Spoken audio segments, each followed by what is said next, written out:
Nesse vídeo a gente vai conhecer o esquema que traz uma sensação de culpa e um excesso de empatia. É o esquema de autossacrifício.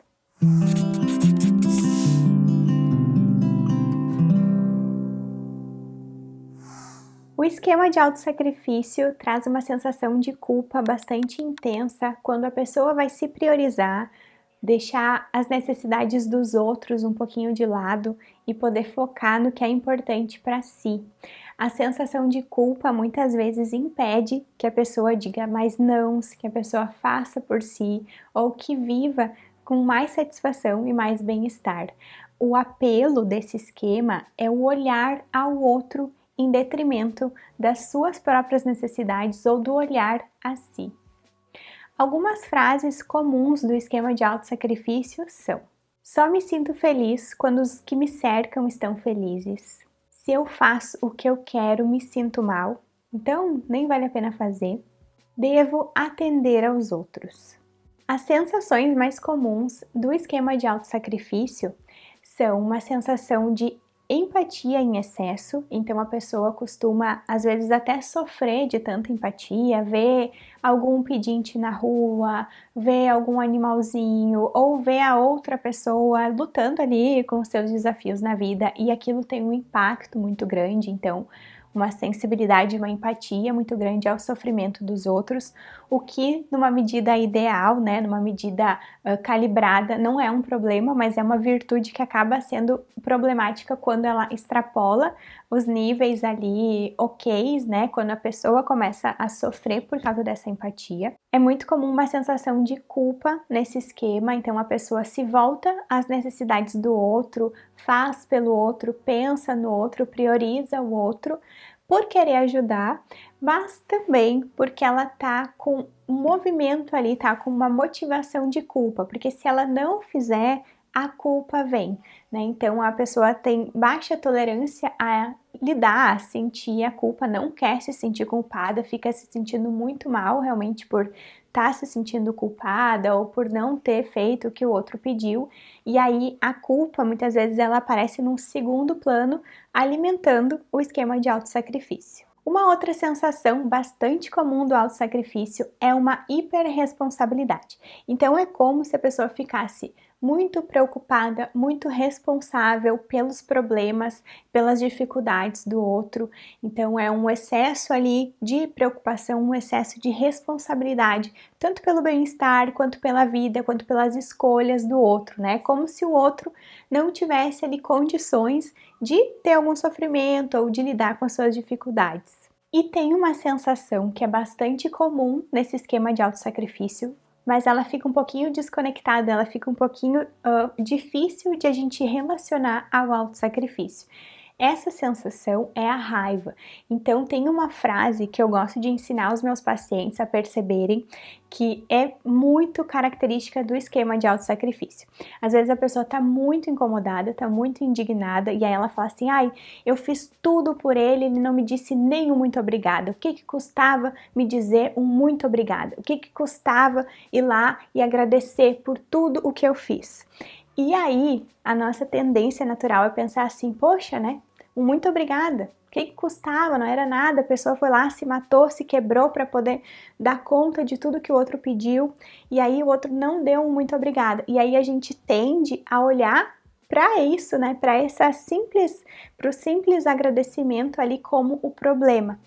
Mas o que a gente precisa entender é que essa raiva, ela vem ali, ela aparece justamente por todo o esforço que foi em excesso antes. E aí uma das coisas que ajuda a gente a entender se é autossacrifício ou se é a nossa vontade de ajudar, se é a boa intenção de ajudar, né, um altruísmo ali por trás, é poder pensar, bom, se eu não recebesse nenhum muito obrigada, se a pessoa não reconhecesse o esforço que eu fiz, ainda assim ia me atender, ainda assim ia valer a pena ter feito, ter ajudado, ter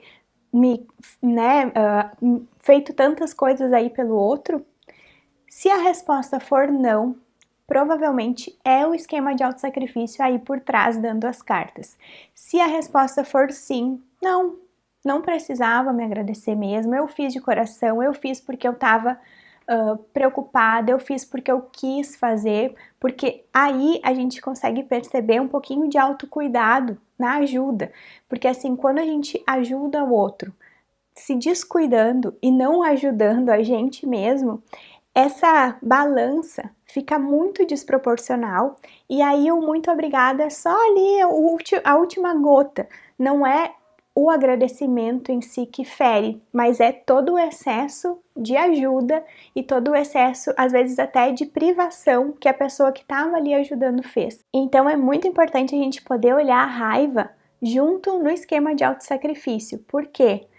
Raiva em excesso ou a raiva num pico que não é calibrado, em geral, ela antecede um sentimento de culpa.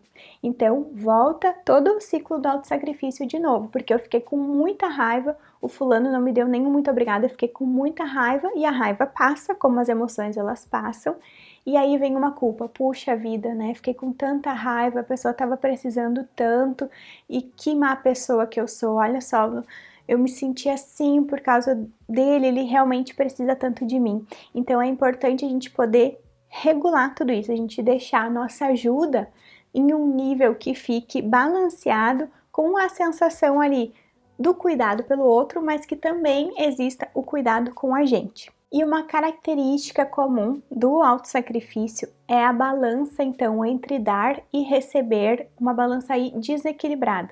Então, é importante que no autossacrifício também a gente avalie o quanto que a pessoa, o quanto a gente, né, às vezes está no nosso colo ali o autossacrifício, o quanto que a gente está dando para o outro é proporcional ao que a gente recebe, né? Ou essa balança ela muda de mãos, então às vezes eu dou mais e o outro dá menos, mas tem momentos em que existe o contrário, né? Tem momentos em que tá um pouquinho mais balanceado, ou tem momentos em que o outro faz por mim também, porque no autossacrifício é muito comum a pessoa, inclusive, não se perceber que tá doando mais do que recebe, não perceber que não tá recebendo, e o autossacrifício ele tem ali por trás assim uma sensação boa. Ele traz ali algumas migalhas ou mesmo uma sensação genuína de estar fazendo o bem, né, de ser uma boa pessoa, e que essas emoções que tem a ver com a ajuda, né, quando a gente está fazendo algo olhando para o outro, tem algumas sensações até de satisfação com a gente mesmo. Mas, e daí essas sensações fazem com que fique difícil a gente entender o que está realmente acontecendo, né? Essa discrepância entre dar e receber, essa doação em excesso para o outro, né? Porque fica essa sensação boa, essa sensação gostosa de, ai, como eu sou bom, como eu ajudo, como eu faço pelo outro. E aí, um outro ponto importante que a gente também tem que ajudar os pacientes a ver, o que a gente tem que avaliar na nossa vida quando a gente está se sacrificando demais, além dessas que eu já falei, a culpa e a raiva, por exemplo, são os prejuízos do autossacrifício, porque às vezes a gente não consegue perceber enquanto o autossacrifício está coordenando, justamente pelas sensações agradáveis que ele traz, mas os prejuízos a gente consegue. Então é muito comum, assim, depois da pessoa ajudar muito o outro, né, fazer muito pelo outro, ela sentir que tá esgotada, sentir que tá mal, sentir que foi lá e fez muito, ou ouviu muito o desabafo de alguém da família, né, o pai ou a mãe, enfim, depois a pessoa não tem mais energia para nada, não tem energia nem para tomar um banho direito quando volta para casa. Então, os prejuízos do autossacrifício são um sinal importante, porque quando a gente doa, quando a gente faz pelo outro, numa medida que leva em conta o nosso cuidado, as nossas necessidades, a gente pode até sair cansado, a gente pode até sair preocupado, mas a gente não sai esgotado, né? E o autossacrifício faz isso, ele extermina basicamente as necessidades de uma pessoa em prol das necessidades de uma outra. Tem uma ilustração que eu amo, que para mim representa muito o sacrifício. Eu vou pedir pra gente colocar aqui, porque ela é essencial, assim, é um bonequinho do lado todo esburacado, todo cheio de quadradinhos faltando, e ele dá um quadradinho para o outro, só que esse outro ele tá perfeitinho, só tem o espaço de um quadradinho em branco. Então assim, a pessoa às vezes não se percebe o quanto que ela precisa também de ajuda, o quanto que ela poderia também se preservar, mas ela tem um olhar e um foco muito grande no que o outro precisa. Então isso é um sinal claro do autossacrifício. Tem uma frase do Walter Rizzo que eu gosto bastante, que diz que ajudar o outro se ajudando é ajudar duas vezes. E acho que a mensagem de antídoto para o autossacrifício é muito a gente poder ajudar, a gente poder fazer pelo outro, mas a gente se considerar também, a gente ajudar a gente mesmo também, que seja numa autopreservação, que seja respeitando os nossos limites, né? Que seja olhando para o que a gente precisa, para como a gente tá nesse processo de ajuda e de cuidado com o outro. Vamos ver juntos então agora algumas das origens familiares que propiciam aí o surgimento do esquema de autossacrifício. Então é muito comum que a pessoa, quando criança, teve ou o pai ou a mãe, um dos cuidadores, com mais necessidades. Então era uma pessoa doente, era uma pessoa mais deprimida, mais desorganizada, né? Até os estudos de empatia é muito legal, assim, que eles avaliam o quanto que crianças, o quanto que pessoas que têm uma empatia mais elevada têm na história de vida cuidadores em que tiveram ali ou passaram por episódios depressivos ou tiveram problemas maiores, dificuldades maiores que não conseguiram transpor, não conseguiram preservar a criança disso. E é bem o que a gente vê no autossacrifício. A criança, ela não tem condições de olhar para o outro, né? A criança, ela precisa de ajuda, ela é dependente, ela precisa que o outro, que o adulto olhe para ela. Então, nas famílias em que surge ali o esquema de autossacrifício, é muito comum que os pais, né, que um dos pais ou a família, enfim, exigiu que a criança tivesse essa postura mais madura do que ela de fato poderia ter. Então, é bem comum a gente ver, assim, pais que tiveram, né, no momento que a criança estava ali pequena, essa demanda, ou essa dificuldade, ou enfim, algum problema ali, que a criança ficou com essa responsabilidade, com essa empatia num nível elevado para aquela idade. Uma outra origem importante do esquema de autossacrifício são pais ou cuidadores que realmente ali explicitamente colocavam a culpa ou a responsabilidade dos problemas naquela criança. Então, vai fazer isso, vai deixar a mamãe triste. Se tu fizer isso, a mamãe vai ficar muito mal. Olha como eu tô mal porque o fulaninho não se comporta. Então, um peso sobre algo que é muito pesado, né? É maior do que a criança tem condições de lidar. E a gente tem que sempre olhar pela perspectiva da criança. Pra gente adulto, alguém fala, olha, tu vai me deixar triste com isso que tu fizer, é ok, eu sou adulta, eu não tenho um perigo ali, né, sobre deixar alguém triste, mas para uma criança, os pais são o ícone de sobrevivência. Então, deixar minha mãe triste pode fazer com que a minha sobrevivência entre em risco, né? Porque a minha mãe tem que estar bem para eu poder estar bem, porque eu dependo dela. Então, esse jogo de culpa, esse jogo de responsabilidades para cima da criança é bem característico do autossacrifício e traz esse peso, então traz essa lição de que a criança é responsável pelo bem-estar dos pais, ela é responsável, ela tem uma hiperresponsabilidade no que não deveria ser dela. E além disso, na origem, então, do esquema de autossacrifício, é muito comum que a criança tenha sido reforçada sobre o quanto que ela ajudava, o quanto que ela se importava. Então, às vezes, o autossacrifício entra com um papel de resgate da conexão. Então, é uma criança que ajudou, que era boazinha, que se importava, que levava lá o chazinho quando a mãe estava doente, a mãe deprimida, que passava um dia inteiro deitada, né? E aí ela recebe algumas migalhinhas, então ela recebe, né, ali um olhar, ela recebe um elogio, ela recebe alguma conexão que é muito pouquinha, então de fato ela recebe muito pouco, só que isso fica incutido, então a criança entende que ela era de fato responsável pelo bem-estar dos outros, ela entende que ela ir lá fazer aquilo que estavam pedindo, né, que os pais estavam pedindo, enfim, era crucial. E em muitos cenários, de fato, aquilo ali se amarra de uma forma como se fosse mesmo crucial. E para os olhinhos da criança isso fica ainda maior, né? Agora eu vou ler uns trechinhos do Reinvente Sua Vida para a gente poder finalizar, assim, a compreensão sobre o esquema de autossacrifício e entender juntos algumas estratégias para lidar com ele. Esse capítulo do autossacrifício no livro aqui, Reinvente Sua Vida, é super legal porque ele explica, né, ele vai descrevendo todos esses aspectos que a gente deu uma pincelada aqui no vídeo. Então, super recomendo a leitura. Então ele diz assim, né, você provavelmente se vê como uma pessoa fácil de se relacionar, já que é tão querido, fácil de agradar e tende a evitar conflitos, naturalmente se relaciona bem com os outros. Você se vê como alguém com facilidade de se adaptar. Pode até considerar isso uma das suas qualidades, flexível e capaz de se ajustar a vários tipos de pessoas. Mas tem dificuldade de impor limites nas exigências dos outros. Quando as pessoas lhe pedem coisas sem motivo nenhum, como fazer mais do que deve no trabalho, você diz sim. E acha muito difícil pedir para que o outro mude o seu comportamento, não importa o quanto esse comportamento o incomode.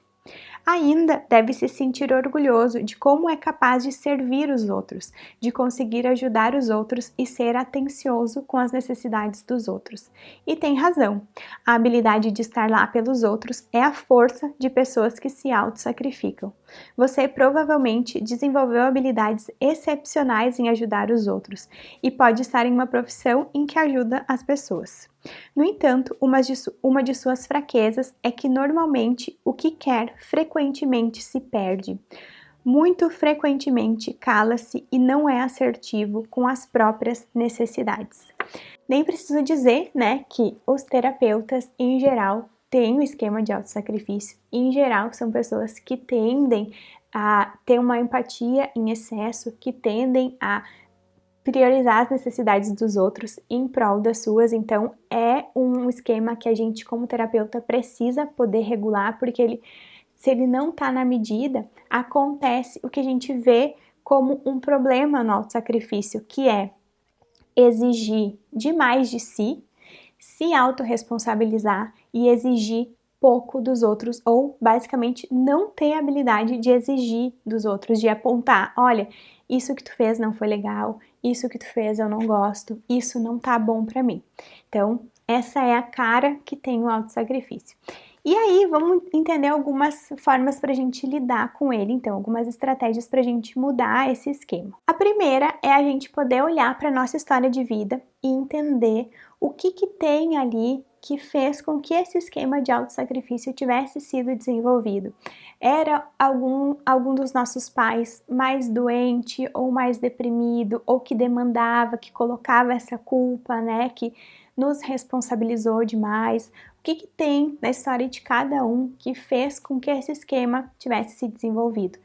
E é muito importante que dessa vez a nossa empatia não seja pelo nosso pai ou pela nossa mãe, seja pela criança que a gente foi. A criança que não recebeu o nível de atenção que merecia ter recebido.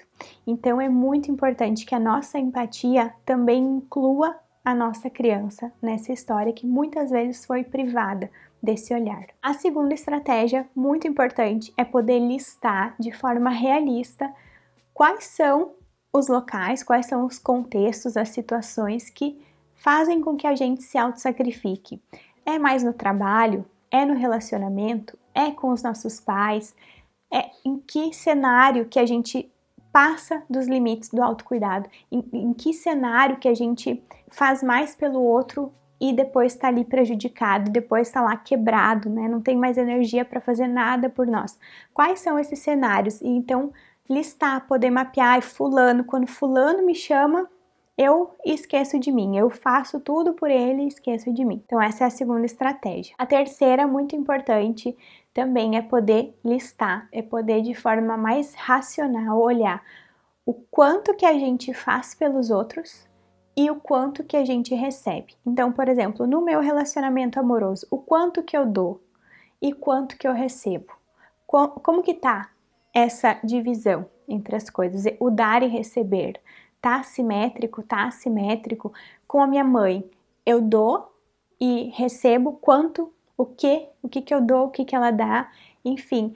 Às vezes a gente vê o autossacrifício, inclusive numa conversa. Só uma pessoa fala, só uma pessoa se alivia, só uma pessoa é entendida, compreendida, recebe ali, e a outra não fala nada. A outra nunca tem a sua vez de falar, a outra não é ouvida, né? Não pode nem se aliviar e fica com o bolo do que aquela pessoa que estava ali mais falante despejou. Em quarto lugar, tá dentro aqui uma característica das pessoas com esquema de autossacrifício, que acaba sendo os comportamentos passivo-agressivos. O que é isso? A pessoa tem dificuldade de falar claramente o que ela prefere, o que ela quer ou o que ela não quer. Ela aceita o que o outro decidiu ou o que o outro determinou, mas ela fica com comportamentos, com condutas passivo-agressivas. Então ela fica jogando piadinha, dando alfinetadinhas, mas tá lá ajudando a pessoa, né? Tá lá fazendo, continua lá se sacrificando. Então é importante poder olhar para os comportamentos passivo-agressivos para ver como que eles acontecem, né? Por exemplo, com psicólogos é muito comum assim, o paciente pediu para remarcar o horário e o terapeuta já está se sacrificando e aí ele joga um comentário passivo-agressivo, né? Por exemplo, mas assim, né? Tem que valorizar mais a terapia. Joga do nada uma liçãozinha que não vai ser realmente útil e que a outra pessoa fica mal, às vezes dá aquele climão, mas não resolve de fato o problema, né? Joga ali, então vamos ver, né, se tu vai conseguir mesmo te comprometer, ou vamos ver se isso aí vai ser a última vez, porque assim, já fiz várias vezes, mas aí a pessoa fala, não, vai ser a última. Então tá bom. Então já deixa pra lá, não se fala no problema que tá ali, né? Então é muito importante poder olhar essas condutas passivo-agressivas. A quinta estratégia, bastante difícil, mas muito importante, é poder praticar o receber, praticar que os outros olhem para nós, que os outros cuidem de nós, que os outros se importam, que os outros façam, né? Então a pessoa, deixa que eu te levo ali, né? Deixa que eu levo isso ali para ti, deixa que eu faço isso. Não, deixa, não tem problema, não te incomoda com isso, não precisa fazer, né? Então é importante poder deixar o outro nos ajudar, né? Deixar que o outro faça por nós é fundamental, e esse lugar de quem recebe é um lugar que costuma ser bem desconfortável para quem tem o esquema de autossacrifício. E por fim, a nossa estratégia muito importante é não racionalizar demais o que a gente faz pelos outros. Não ficar explicando na nossa cabeça, não ficar justificando, mas é que a fulana tem uma história de vida tão difícil, ela realmente precisa da minha ajuda. É uma história que se compreende, é uma explicação que vai estar ali muito bem feita, mas é importante que a gente não fique racionalizando, não fique ali explicando, negociando por que a gente vai fazer pelo outro e nos deixar de lado. Então, poder olhar para isso de forma clara, madura, sem racionalizar demais, faz toda a diferença. E poder dizer não para o outro, colocar um ponto final, se permitir, sem ficar justificando. Mas eu tive que ir lá, né, na minha mãe 4 horas da manhã, porque realmente ela precisava, caiu a tomadinha do carregador dela e eu tive que ir lá, e ela é uma pessoa mais velha. A gente tem que poder parar de racionalizar essas condutas mais autossacrificadas, senão a gente não consegue passar, não consegue transpor esse esquema. Bom, gente, espero que esse vídeo tenha feito sentido para vocês, que ele coloque aí uma luz sobre o quanto é importante que as nossas necessidades também sejam vistas, que a gente possa fazer pelo outro, mas também nos cuidando, sem que a gente fique autossacrificado, né? E eu gosto muito de pensar assim, para mim, como pessoa que tenho uma amorosidade mais alta no meu temperamento, que ajudo bastante, eu gosto de pensar assim, se eu me cuidar, se eu estiver bem, eu consigo ajudar muito mais. Eu consigo ir muito além, tanto pelo outro quanto por mim. Então, ajudar os outros estando bem, para mim é inegociável, é impensável que não seja dessa forma. Se tu gostou desse vídeo, deixa o teu like, já se inscreve no canal, aproveita para olhar os outros vídeos sobre esquemas que a gente tem por aqui. Um super beijo e até o próximo! calling to say that I love you and I care about you.